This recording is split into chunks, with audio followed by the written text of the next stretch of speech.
దేవుని ద్వారా విజయము.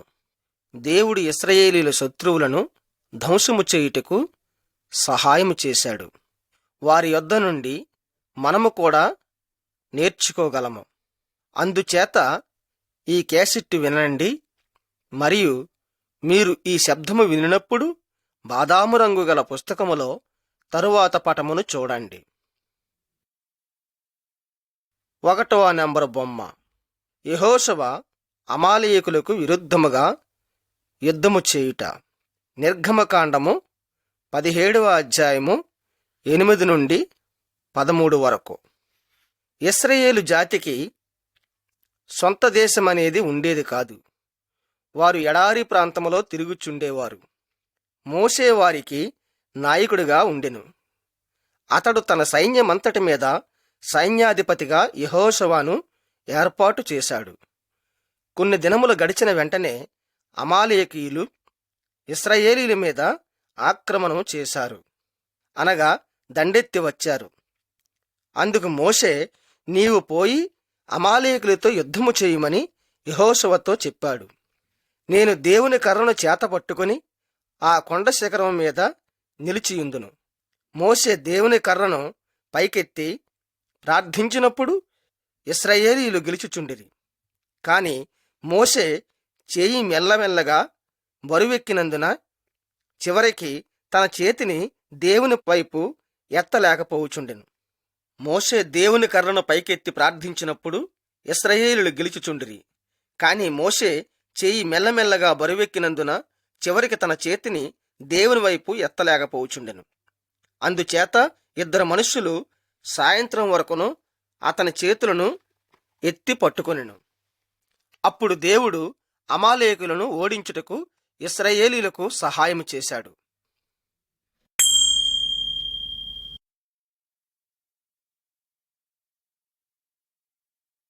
2వ నంబరు బొమ్మ.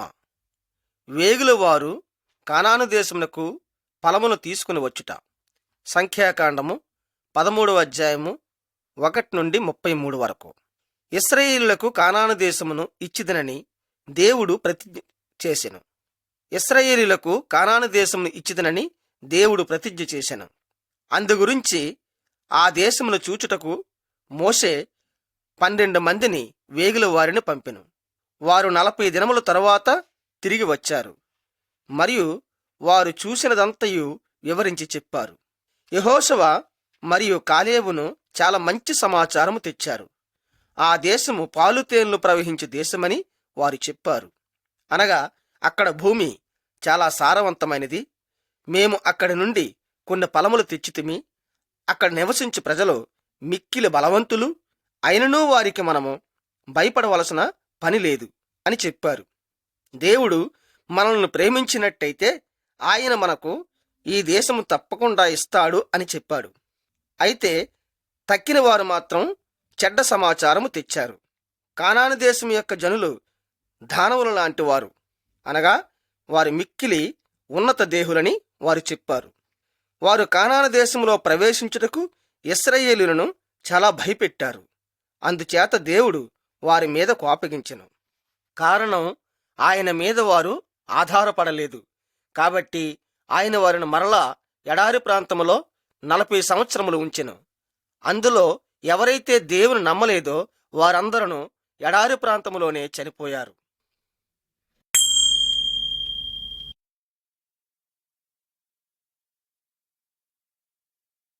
3వ నంబరు బొమ్మ. ఇశ్రాయేలీయులు నదిని దాటుట.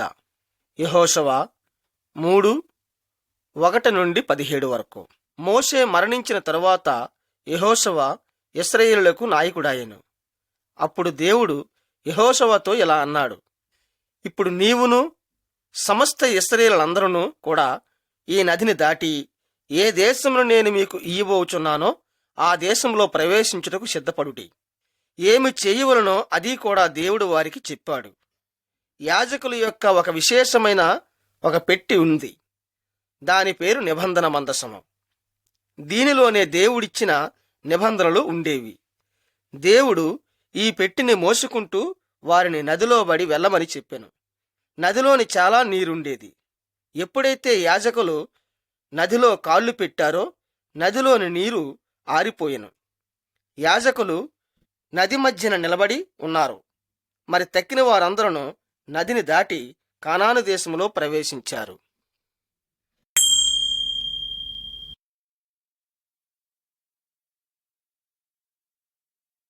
4వ నెంబరు బొమ్మ. యెరికో పట్టణము యొక్క ప్రాకారము కూలిపోవుట. యెహోషువ 5వ అధ్యాయము 13 నుండి 7 నుండి 1వ వచనం. కానాను దేశం యొక్క యెరికో పట్టణము దగ్గరలో ఇశ్రాయేలీయుల జాతి యొక్క గుడారములు డేరాలు వేశారు, అనగా వారు ఏర్పరచుకొనిది లేక కట్టుకొనిది. అప్పుడు దేవుడు యెహోషువతో ఇలా అన్నాడు, నేను యెరికో పట్టణమును నీ చేతికిచ్చాను. 6 దినములు మీ సర్వసమూహమును లేక మీ సమస్త సైన్యమును ఈ నగరము చుట్టూ తిరగవలెను. నిబంధన మందసం ముందున యాజకులు బూరలు ఊదవలెను. 7వ దినమున 7 సార్లు తిరగవలెను. మరియు యాజకులు బూరను ఊదవలెను. మరియు ప్రజలందరూ ఒకేసారి కేకలు వేయవలెను. దానితో యెరికో పట్టణం యొక్క గోడలు ప్రాకారము విరిగిపోవును. మరియు అప్పుడు మీరు సరాసరిగా ఆ పట్టణంలో ప్రవేశించెదరు. దేవుడు ఏ విధముగా చెప్పాడో అదే విధముగా యెహోషువ మరియు తన ప్రజలను కూడా చేశారు. యెరికో పట్టణం యొక్క గోడలు పడిపోయెను మరియు వారు ఆ పట్టణమును వశపరుచుకునిది. దేవుడు వారితో చెప్పాడు, వారు దోచుకుని దానిలో నుండి తమ సొంతము కొరకు ఏమీయూ తీసుకునవద్దని చెప్పాడు. కాని ఆకాను అను ఒకడు దేవుని మాటకు అవిధేయుడయ్యెను.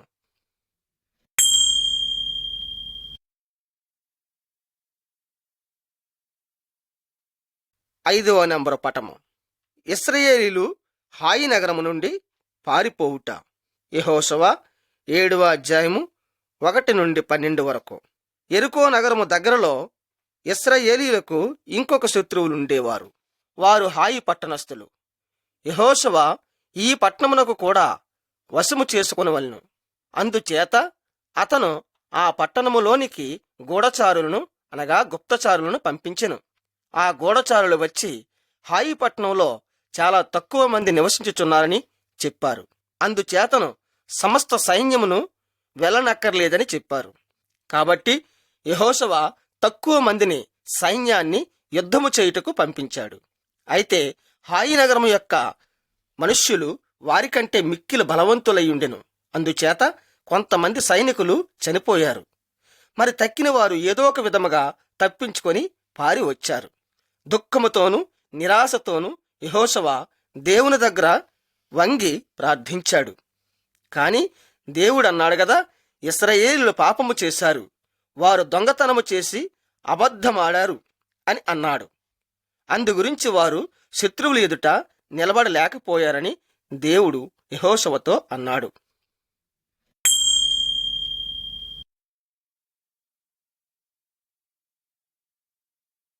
6వ నంబరు బొమ్మ. ఆకాను యొక్క తీర్పు. యెహోషువ 7వ అధ్యాయము 14 నుండి 26 వరకు.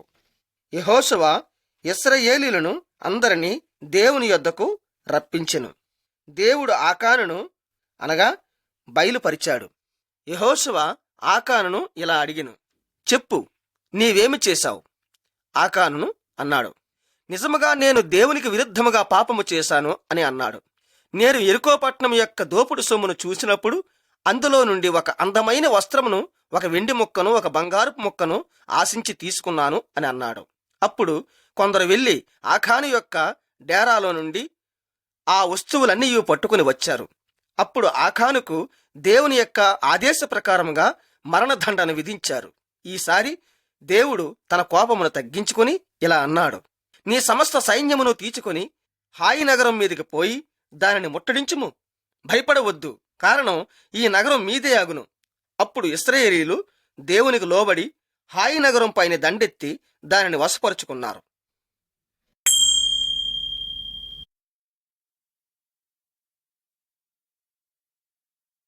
7వ నంబరు బొమ్మ. సూర్యుడు చంద్రుడు ఆకాశములో నిలిచి ఉండిపోయాను.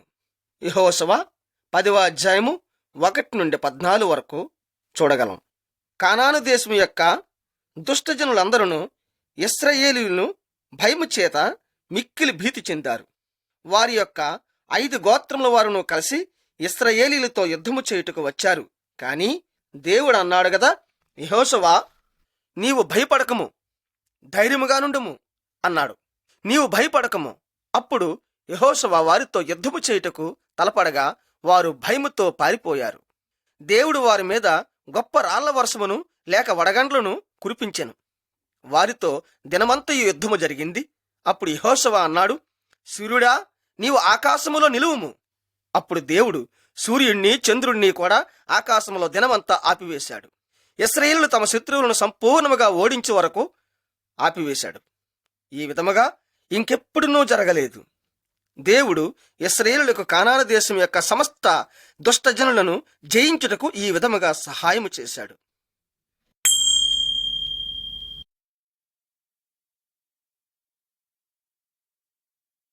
8వ నంబరు బొమ్మ. యెహోషువ తన మనుష్యులకు నానా రకమైన ఆదేశములిచ్చుట. యెహోషువ 23వ అధ్యాయము 1 నుండి 24 మరియు 31వ వచనం. దేవుడు ఏ విధముగా ఇశ్రాయేలీయులతో వాగ్దానము చేశాడో అదే విధముగా కానాను దేశమంతయు వారి సొంత దేశమైపోయింది, అనగా దానిని జయించి వశపరుచుకున్నారు. యెహోషువ ముసలివాడైపోయిన తర్వాత ఆయన ప్రజలందరినీ పిలిపించాడు. వారితో ఆయన అన్నాడు గదా, మీరు బలవంతులు అవ్వండి.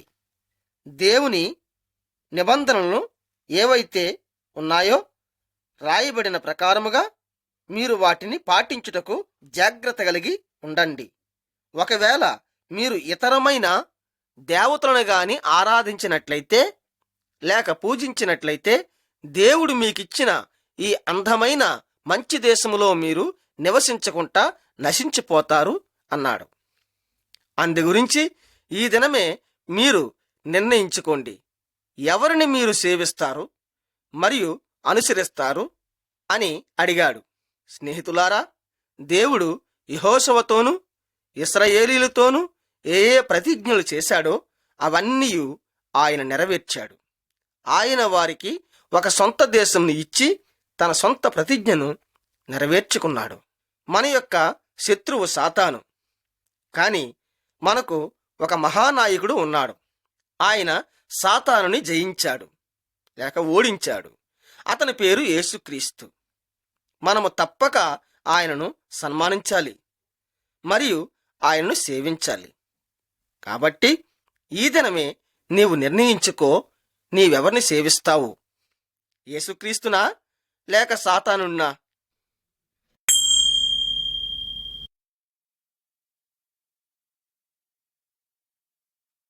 9వ నంబరు బొమ్మ. దెబోరా దేవుని పక్షమున మాట్లాడుట. యెహోషువ తర్వాత న్యాయాధిపతులు 4వ అధ్యాయము 1 నుండి 9 వరకును. యెహోషువ మరణించిన తరువాత ఇశ్రాయేలీయులు దేవుడిని మరిచిపోయారు. వారు కానాను దేశం యొక్క బొమ్మలను మ్రొక్కడం ప్రారంభం చేశారు. అందుచేత కానానీయుల యొక్క శక్తి వారికంటే ఎక్కువైంది. కానానీయులు వారి మీద చాలా చెడ్డగా ప్రవర్తించేవారు. దెబోరా ఇశ్రాయేలీయుల యొక్క నాయకురాలుగా ఉండేది. ఇశ్రాయేలు జాతి వారు ఒకసారి ఆమె యొద్దకు ఆమె ఉపదేశము కొరకు వచ్చారు. ఆమె వారిని మరలా దేవుని వైపు తేవాలని ప్రయత్నం చేసింది. ఒకరోజు ఆమె బారాకును పిలిపించింది. ఈ బారాకు ఇశ్రాయేలీయుల యొక్క సైన్యాధిపతిగా ఉండేవాడు. దెబోరా అతనితో 10,000 మందిని తీసుకొని నీవు తాబోరు కొండకు వెళ్ళమని చెప్పింది. సీసెరాను మరియు కానానీయుల యొక్క సైన్యమును నీతో యుద్ధము చేయుటకు వచ్చుచున్నారు, కాని దేవుడు వారిని జయించుటకు నీకు సహాయం చేస్తాడు అన్నది. కాని బారాకు చాలా భయపడ్డాడు. అతను అన్నాడు కదా, నీవు నాతో కూడా రాని ఎడల నేను వెళ్ళను అన్నాడు. అప్పుడు దెబోరా అన్నది, నేను నీతో కూడా వస్తానని అన్నది.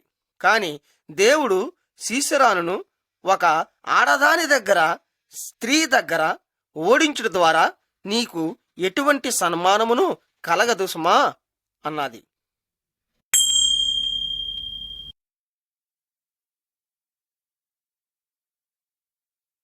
10వ నంబరు బొమ్మ. దేవుడు సీసెరాను ఓడించుటకు సహాయము చేయుట. న్యాయాధిపతులు 4వ అధ్యాయము 10 నుండి 16 వరకు. దెబోరా బారాకు మరియు ఇశ్రాయేలీయుల యొక్క సైన్యమును కూడా తాబారు కొండకు వెళ్ళారు. సీసెరాను మరియు కానానీయుల యొక్క సమస్త సైన్యమును వారితో యుద్ధము చేయుటకు అక్కడికి వచ్చారు. సీసెరానులకు 900 రథములు ఉండేవి. ఇశ్రాయేలీయుల చేతిలో కొన్ని కత్తులు, ఖడ్గములు మాత్రమే ఉండేవి. కానానీయులు తాబోరు కొండ యొక్క నది వాగు దగ్గరకు వచ్చారు. అయితే వారి రథములు రాళ్లత్రోవను నడవలేకపోయెను. అప్పుడు దేవుడు వారి మీదకి గాలిని పంపించెను. నది జలములతో నీరుతో నిండిపోయింది మరియు కొన్ని రథములు నీటిలో కొట్టుకుని పోయెను. కాబట్టి ఇశ్రాయేలీయులు కానానీయులను సహజముగా ఓడించగలిగారు. కేవలం సీసెరాను మాత్రమే కాలినడకతో పారిపోయాడు.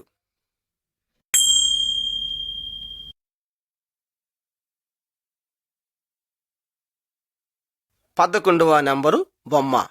యాయేలు సీసెరానును చంపుట లేక హత్య చేయుట. న్యాయాధిపతులు 4వ అధ్యాయము 17 నుండి 23 వరకు. సీసెరాను పారిపోయి యాయేలు అని పేరు గల ఒక స్త్రీ యొక్క గుడారములో దాగున్నాడు. ఆమె అతనితో రండి, భయపడకండి అని అన్నది. అయితే యాయేలు మాత్రం ఇశ్రాయేలురాలు కాదు. అందుగురించి సీసెరాను ఆమె గుడారములో దాగున్నాడు. ఆమె అతనికి త్రాగడానికి పాలు ఇచ్చింది మరియు అతనిని ఒక కంబలితో తన శరీరమును కప్పింది. ఆ తరువాత అతడు నిద్రపోయాడు. అప్పుడు యాయేలు గుడారము యొక్క ఒక మేకును సుత్తిని చేతబట్టుకుంది. అప్పుడు ఆమె సీసెరాను ఎక్కడ పడుకున్నాడో లేక నిద్రపోయాడో అక్కడికి వెళ్ళి సీసెరాను యొక్క కణతలో పడి తలలోనికి దిగగొట్టినట్లు ఆమె తీసుకున్న గుడారము యొక్క మేకును దిగవేసింది. కొంతసేపటికి బారాకు సీసెరాను వెతుక్కుంటూ అక్కడికి వచ్చాడు. యాయేలు అతనిని ఆమె యొక్క గుడారములోనికి పిలిపించి, మరియు మీరు రండి, ఎవరిని నిలకడానికి వచ్చారో ఆ వ్యక్తిని చూపిస్తాను అని అతనితో చెప్పింది. అక్కడికి వెళ్ళి వారు చూడగా సీసెరాను మరణించి ఉండుట చూచాడు మరియు అతని తల నేలకు మేకుతో దిగగొట్టబడి ఉండుట చూచాడు.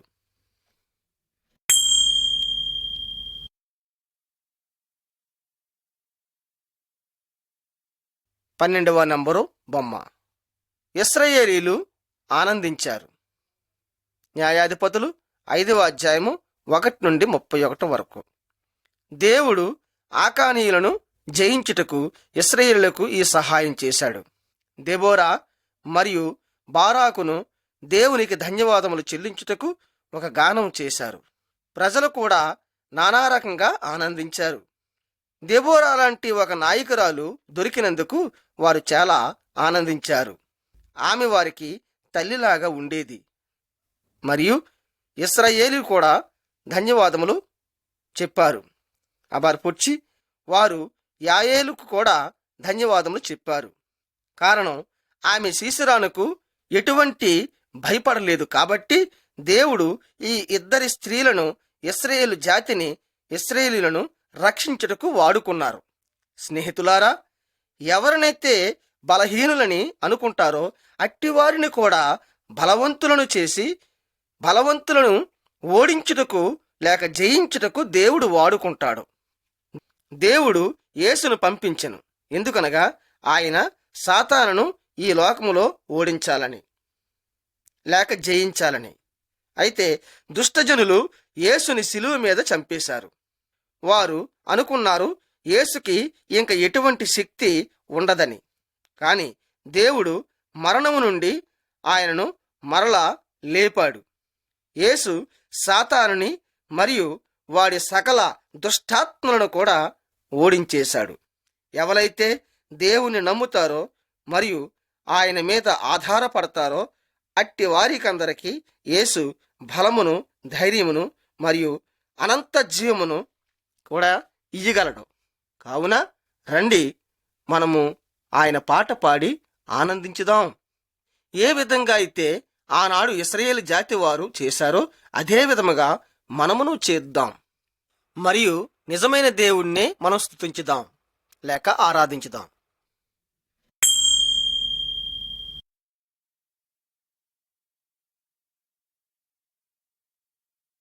13వ నంబరు బొమ్మ. గిద్యోను మరియు దేవుని దూత.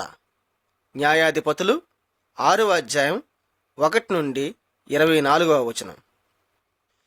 ఇశ్రాయేలీయులు దేవునికి అవిధేయులయ్యారు మరియు వారు నానా రకంగా చెడ్డ పనులు చేసేవారు. అందుచేత దేవుడు మిద్యానీయులకు వారి మీద 7 సంవత్సరములు శాసనం చేయుటకు అప్పగించాడు. మిద్యానీయులు ఇశ్రాయేలీయుల యొక్క పంట చేలు పాడు చేసేవారు. అప్పుడు ఇశ్రాయేలీయులు వారిని రక్షించమని దేవుని సన్నిధిలో ఏడ్చి మొర్రపెట్టారు. ఒక దినము గిద్యోను అను పేరుగల ఒక మనుష్యుడు గోధుమలను దొల్లగొట్టుచున్నాడు. అతడు మిద్యానీయులకు తన గోధుమలను కనబడకుండునట్లుగా మరుగు చేయాలని ప్రయత్నించాడు. కారణం, మిద్యానీయులు గాని చూసినట్లయితే తన గోధుమలను తన వద్ద నుండి పట్టుకుని పోగలరు. అటువంటి సమయంలో దేవుని యొక్క దూత హఠాత్తుగా తన వద్దకు వచ్చి ఇలా అన్నది, నీవు వెళ్ళి ఇశ్రాయేలీయులను మిద్యానీయుల చేతిలో నుండి రక్షించుము. కాని గిద్యోను ఇలా అన్నాడు, ఏ విధముగా నేను ఇశ్రాయేలీయులను రక్షించగలను? నాకిటువంటి శక్తి లేదే అన్నాడు. అయితే దేవుడు అన్నాడు, నేను నీతో ఉంటానని. గిద్యోను దేవుని దూతకు కొంత ఆహారము తినుటకు పెట్టాడు. ఆ దూత ఆహారమును తన చేతి కర్రతో స్పర్శించగా లేక ముట్టగా వెంటనే ఆ ఆహారము అగ్నిచేత కాల్చివేయబడిను. అప్పుడు దేవుని దూత మాయమైపోయింది లేక అదృశ్యమాయెను. కాబట్టి దేవుడే తన దూత ద్వారా ఈ వార్తను తన యొద్దకు పంపించాడని గిద్యోను తెలుసుకున్నాడు.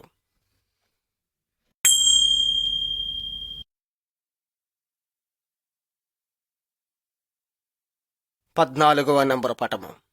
గిద్యోను విగ్రహములను పడగొట్టుట. న్యాయాధిపతులు 6వ అధ్యాయము 25 నుండి 32 వరకు.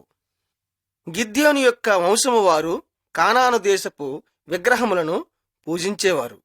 దేవుడు గిద్యోనుతో, నీవు నీ తండ్రి యొక్క బలిపీఠమును పడగొట్టివేయుము మరియు ఇతర దేవతా స్తంభములను కూడా నరికివేయమని చెప్పెను. మరియు దేవుని పేరట నీవు ఒక బలిపీఠమును కట్టించమని. అప్పుడు గిద్యోను మనుష్యులకు భయపడినప్పటికీ కూడా అతడు దేవునికి లోబడుటకు సిద్ధపడ్డాడు. అందుచేత ఆనాటి రాత్రే 10 మందిని వెంటబెట్టుకుని అతడు విగ్రహములను పడగొట్టివేశాడు. అయితే ప్రజలు మిక్కిలి కోపగించారు మరియు గిద్యోనును చంపాలని చూశారు. అయితే అతని తండ్రి అతనిని వారి చేతి నుండి రక్షించాడు. ప్రియులారా, దేవుడు కర్రతోనూ లేక రాయితోనూ చేయబడిన విగ్రహముల కంటే ఎంతో గొప్పవాడును మరియు వాటికంటే ఎన్నో రెట్లు శక్తిగలవాడునై ఉన్నాడు. మనము ఈ విగ్రహములను ఆరాధింపవచ్చునా? కాదు. సర్వశక్తిమంతుడైన దేవునికే భయపడాలి మరియు మనము ఆయననే ఆరాధించాలి.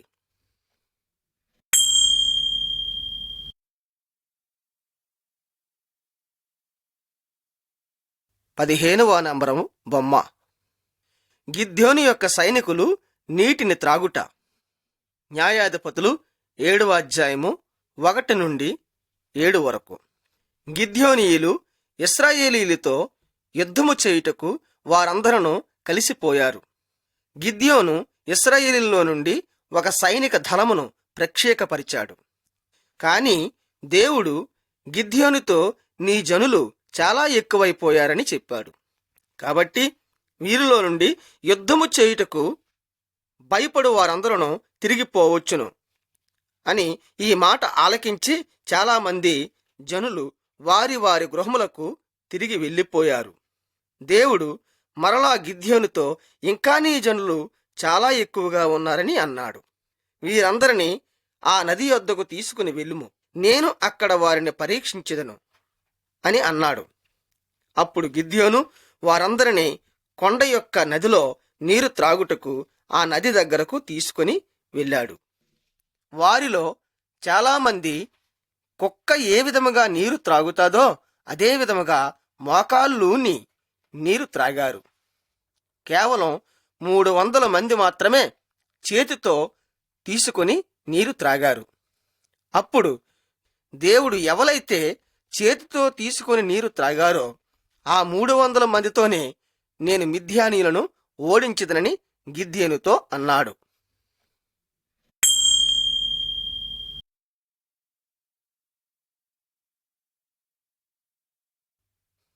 16వ నంబరు పటము. గిద్యోను యొక్క జనులు మిద్యానీయుల యొక్క దండు సైన్యమును ముట్టడించుట. న్యాయాధిపతులు 7వ అధ్యాయము 16 నుండి 25 వరకు. మిద్యానీయుల యొక్క పెద్ద దండు సైన్యము ఒక కొండ క్రింద వచ్చి డేరాలు వేశారు. వారి యొక్క సైన్యమును ఒంటెలను లెక్కకు మించి ఉన్నాయి. కాని గిద్యోనుకు మాత్రము 300 మందే ఉన్నారు. అయితే దేవుడు వారికి ఏం చేయాలో అది ముందుగానే తెలియజేశాడు. రాత్రి యొక్క అంధకారములో వారు మిద్యానీయుల యొక్క దండుపాలెమును ముట్టడించారు.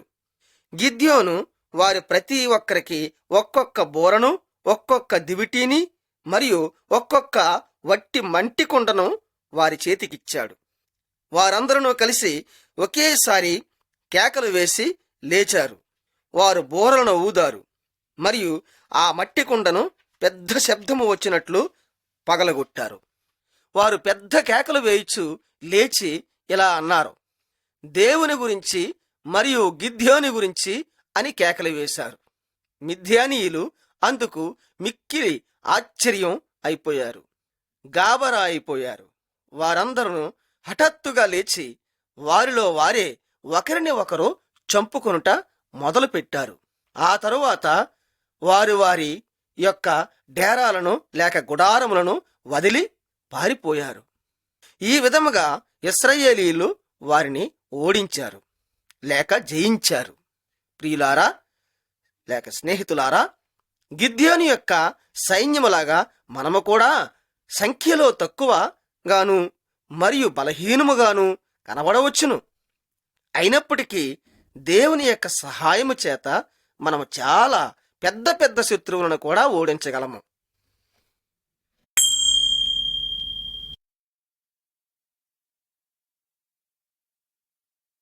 17వ నంబరు బొమ్మ. సాంసోను ఒక సింహమును చంపుట. న్యాయాధిపతులు 13వ అధ్యాయము 1 నుండి 14, 19 వరకు మరియు 13వ అధ్యాయము 1 నుండి 14వ అధ్యాయం 19 వచనం. గిద్యోను చనిపోయిన తరువాత ఇశ్రాయేలీయులు మరలా దేవుని మార్గము నుండి తొలగి ఇతర మార్గముల తట్టు వెళ్ళిపోయారు. కాబట్టి దేవుడు ఇశ్రాయేలీయులను ఫిలిష్తీయుల చేతికి అత్యాచారమునకు అప్పగించాడు.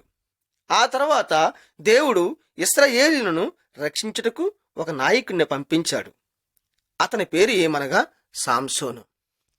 దేవుని ఆత్మ అతని చాలా గొప్ప బలవంతునిగా చేసెను. అయితే సాంసోను తన బలము చేత ఇశ్రాయేలీయులను ఫిలిష్తీయుల చేతిలో నుండి రక్షించలేదు. అతడు తన శక్తిని, తన బలమును తన సొంత స్వార్థమునకే వాడుకున్నాడు మరియు అతడు దేవునికి అవిధేయుడయ్యాడు. సాంసోను ఒక ఫిలిష్తీయుల యొక్క అమ్మాయిని ప్రేమించేవాడు.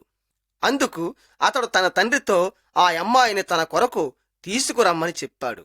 కారణమేమనగా ఆ అమ్మాయి చూచుటకు చాలా అందమైనది కాబట్టి. ఒకనాడు సాంసోను ఆ అమ్మాయి ఇంటికి వెళ్ళుచుండగా ఒక సింహము అతనిని అడ్డుకున్నది. అయితే సాంసోనికి ఎంత శక్తి ఉండేదనగా ఆ సింహమును తన చేతులతోనే కొట్టి చంపివేశాడు. అతడు ఆ ఫిలిష్తీయుల అమ్మాయిని పెళ్లి చేసుకున్నాడు. కాని ఆ అమ్మాయి మాత్రం అతనిని ప్రేమించేది కాదు లేక ప్రేమించలేదు. అందుకు సాంసోను కోపగించి ఒకరోజు 30 మంది ఫిలిస్తీయులను చంపేశాడు.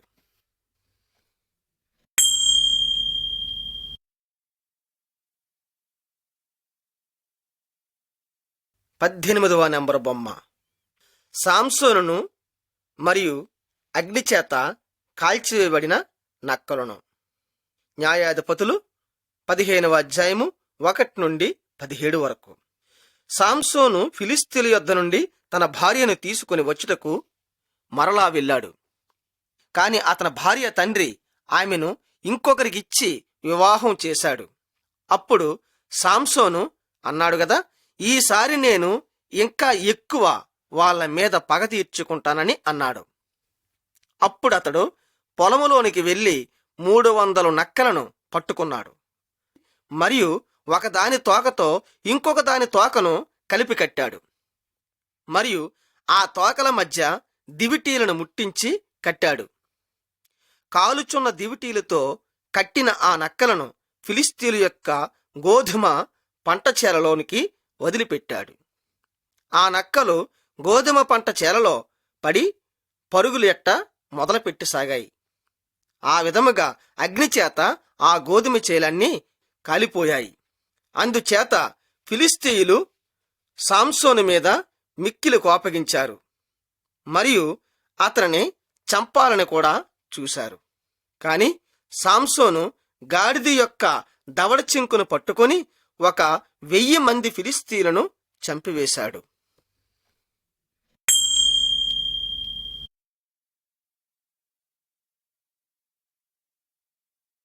19వ నెంబరు బొమ్మ. ఫిలిస్తీయులు సాంసోను యొక్క తలను కత్తిరించి వేయుట. న్యాయాధిపతులు 16వ అధ్యాయము 4 నుండి 22 వరకు. సాంసోను ఎప్పుడూ తన తలను కత్తిరించలేదు. తన పొడవైన తలను బట్టి దేవుని యొక్క శక్తి చేత అతడు అంత బలవంతుడని ప్రమాణమయ్యేది. కాని సాంసోను గడిగడికి లేక మాటిమాటికి దేవునికి అవిధేయుడయ్యాడు. అతడు ఇంకొక ఫిలిస్తీయుల అమ్మాయి దగ్గరకు వెళ్ళాడు. ఆమె పేరు దలీలా. దలీలా సాంసోను యొక్క శక్తికి అసలు కారణం తెలుసుకున్నట్టుకు గడిగడికి లేక మాటిమాటికి ప్రయత్నించింది. ఆమె పోరుబడలేక సాంసోను దలీలాతో చివరికి ఇలా అన్నాడు, నేను దేవుని దగ్గర దత్తము చేయబడిన వాడను. కాబట్టి ఒకవేళ ఎవరైనా సరే నా తలను కత్తిరించి వేసినచో నా సమస్త శక్తి పోతుంది అన్నాడు. ఒక రాత్రి సాంసోను నిద్రపోవుచుండగా దలీలా ఫిలిస్తీయులను పిలిచింది. వారు వచ్చి అతని తలను కత్తిరించి వేశారు. అప్పుడు దేవుడు సాంసోను యొక్క సమస్త శక్తిని తనలో నుండి తీసివేశాడు. ఫిలిస్తీయులు అతనిని కట్టిపెట్టి లేక బంధించి కళ్ళు తీసివేశారు. మరియు వారు అతనిని బంధించి ఉంచారు. అయితే అతని తల వెంట్రుకలు మెల్లమెల్లగా పెరుగుతూ ఉన్నాయి.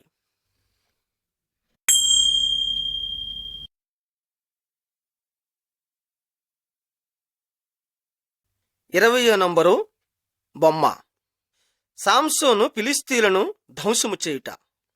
న్యాయాధిపతులు 16వ అధ్యాయము 23 నుండి 31 వరకు. ఫిలిస్తీయుల యొక్క నాయకులు లేక వారి సర్దారులు వారి దేవతకు ఒక బలిని అర్పించేవారు. వారు గుడ్డివాడైన సాంసోనును బందీగృహము నుండి పైకి తీసుకొచ్చారు మరియు వారి యొక్క పెద్ద మందిరము యొక్క మధ్యని అతనిని నిలువబెట్టారు. వారు అతనితో నానావిధముగా పరిహాసము చేయుచు ఎగతాళి చేశారు. ఆ సమయంలో సాంసోను దేవుని యొద్ద ప్రార్థన చేశాడు, ప్రభువా, నీవు నన్ను ఇంకొకసారి లేక మరి ఒకసారి జ్ఞాపకము చేసుకోమని మరియు ఇంకొకసారి నీవు నాకు శక్తినియ్యమని అన్నాడు. సాంసోను ఆ మందిరం యొక్క 2 స్తంభాల మధ్యకి వెళ్ళి నిలబడ్డాడు. అతడు తన సమస్త శక్తితో 2 స్తంభాలను గట్టిగా తోశాడు. దానితో ఆ మందిరం యొక్క మధ్యస్తంభం విరిగి పడిపోయింది. సాంసోను మరియు ఫిలిస్తీయుల యొక్క సకల నాయకులను ఒకేసారి చనిపోయారు. దేవుడు సాంసోనుకు ఫిలిస్తీయుల మీద విజయం సాధించుటకు శక్తినిచ్చాడు. అయితే అతని యొక్క అవిధేయత వలన అతడు చనిపోవలసి వచ్చింది. ప్రియులారా, దేవుడు యేసును పంపించాడు. ఎందుకనగా సకల దుష్టత్వం మీదను సకల అవిధేయత మీదను మనము విజయము సాధించే మార్గమును మనము పొందాలని.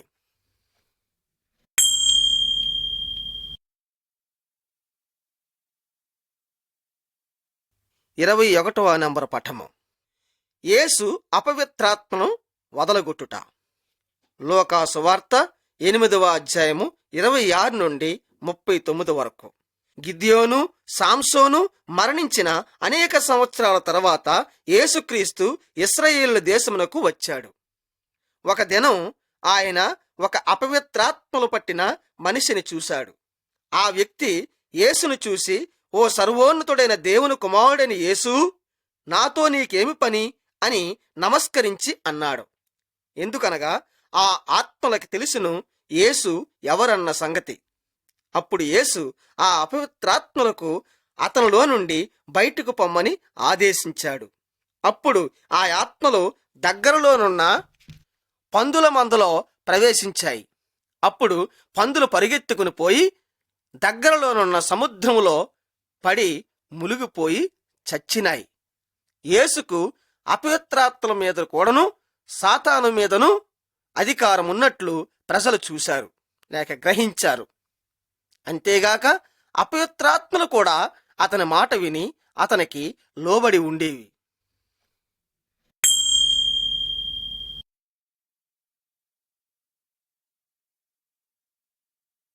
22వ నంబరు పఠము. యేసుక్రీస్తు చెడ్డవారిని తగిలివేశాడు. లూకా సువార్త 19వ అధ్యాయము 45 నుండి 48 వరకు. యేసు ఒకరోజు యెరూషలేము మందిరానికి వెళ్ళాడు. ఎక్కడైతే వ్యాపారం చేసేవారో లేక బలి అర్పించుటకు పక్షులను పశువులను అమ్మేవారో అక్కడికి వెళ్ళాడు. ఈ విధంగా వారు ఇతరులను మోసము చేసి సొంతం గురించి డబ్బు సంపాదించుకుండేవారు. అది చూసి యేసుకు చాలా కోపం వచ్చింది. మరియు ఆయన, నా ఇల్లు ప్రార్థనా మందిరము అనబడును, అయితే మీరు దానిని దొంగల గుహగా చేశారని అన్నాడు. ఈ మాట చెప్పి ఆయన సకలమైన దుష్టులను మరియు అందులోనున్న పశువులను కూడా మందిరము లోపల నుండి బయటకు తగిలివేశాడు లేక తోలివేశాడు. యేసు దేవుని కుమారుడు. అందుగురించే ఆయనకి తన యొక్క ఇంటిలో నుండి సమస్త దుష్టత్వమును పైకి తగిలివేయగల అధికారం ఉండేది. అయితే కొంతమంది యూదులు మాత్రం అది చూసి అతని మీద కోపగించి, ఇవన్నీ ఏ అధికారముతో నీవు చేయుచున్నావో అది మాకు చూపించమని ఆయనను అడిగారు.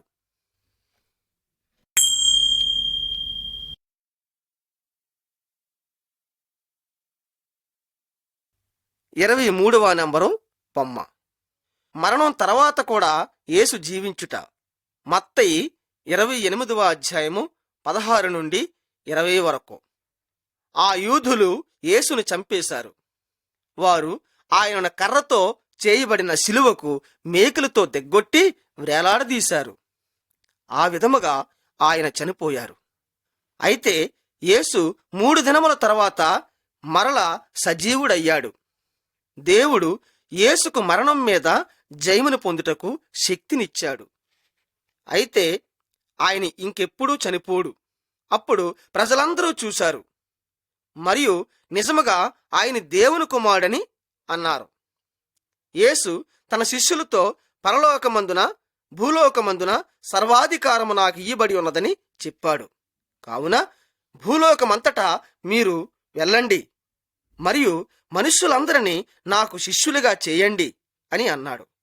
ఏ ఏ సంగతులను మీకు నేను నేర్పించానో ఆయా సంగతులన్నీ పాటించమని వారికి నేర్పించండి. మరియు నేను మీతో యుగాంతము వరకు ప్రతి దినము ఉంటానని చెప్పాడు.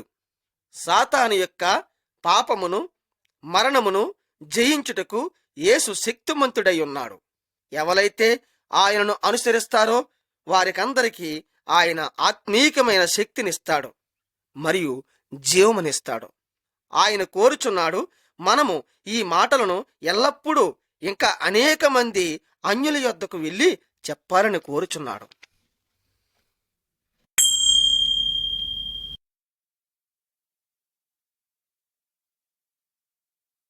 24వ నెంబరు బొమ్మ. ఎఫెసీయులు 6వ అధ్యాయము 10 నుండి 18 వరకు. యేసు సాతానుని ఓడించాడు మరియు మనము సాతానుకు విరుద్ధముగా జీవించుటకు ఆయన సహాయం చేస్తాడు. ఈ పటములో లేక ఈ బొమ్మలో మీరు ఒక సైనికుని యొక్క బొమ్మను చూస్తున్నారు. ఈ సైనికుని వలె మనము కూడా ఎల్లప్పుడూ సిద్ధంగా ఉండవలెను లేక ఉండాలి. సైనికుడు ఎల్లప్పుడూ యుద్ధానికి సిద్ధముగా ఉంటాడు. మొట్టమొదటిది, మనము ఎల్లప్పుడూ సత్యము మాట్లాడవలెను. ఈ సత్యము మన నడుముకు కట్టుకునే ఒక దట్టి లేక బెల్ట్ వలనే మన ఉరుసుట్టు ఉండాలి లేక ఉండవలెను. ఇతరుల ఎడల ప్రేమ చూపుచు ఏది మంచిదో లేక ఏది అవసరమో అది వారికి చేయాలి. ఇది ఒక విధమైన నీతి అను మైమరుపు. ఇది మనలను సాతాను యొక్క సమస్త చెడ్డ కోరికల నుండి కాపాడుతుంది. మనము తప్పకుండా యేసుక్రీస్తు యొక్క శాంతి మార్గపు మాటలు ఇతరులకు చెప్పవలసి ఉంది. ఇది మనకు ఒక విధమైన కాళ్లకు పాదరక్షలు లేక జోళ్లు వంటివి. ఈ పాదరక్షలు లేక జోళ్లు మనలను సాతాను యొక్క మార్గములో జారి పడిపోకుండా ఎల్లప్పుడూ కాపాడును. కావున మనము దేవుని మీద తప్పకుండా నమ్మకం ఉంచవలెను. ఇది ఇంకొక విధమైన డాలు వంటిది. ఈ డాలు మనలను సాతాను యొక్క సమస్త రకములైన ఆక్రమణము నుండి కాపాడుతుంది. యేసుక్రీస్తు మన పాపముల యొక్క శిక్ష నుండి రక్షించాడు. ఈ రక్షణ అనేది మన తలకు కిరీటము లేక శిరస్త్రాణము లాంటిది. ఈ రక్షణ కిరీటము మనలోనున్న ఆత్మను అనంత మరణము నుండి రక్షిస్తుంది. దేవుని వాక్యము కత్తి వంటిది లేక ఖడ్గము వంటిది. ఈ ఖడ్గమును లేక ఈ కత్తిని మనము సాతాను యొక్క సమస్త శక్తులను సమస్త అబద్ధములను ఖండించుటకు వాడగలము. ప్రార్థన అనగా దేవునితో మాట్లాడుట. మనము ఆయన ఆదేశమును మన్నించి జీవించుట తప్పకుండా ఎంతో అవసరమై ఉన్నది. అప్పుడు మనము కూడా సాతాను యొక్క సమస్త పాపములను మరియు మరణమును కూడా జయించి వాటి మీద జయమును పొందగలము లేక విజయమును సాధించగలము. సమాప్తము.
তাহার ক্ষত সকল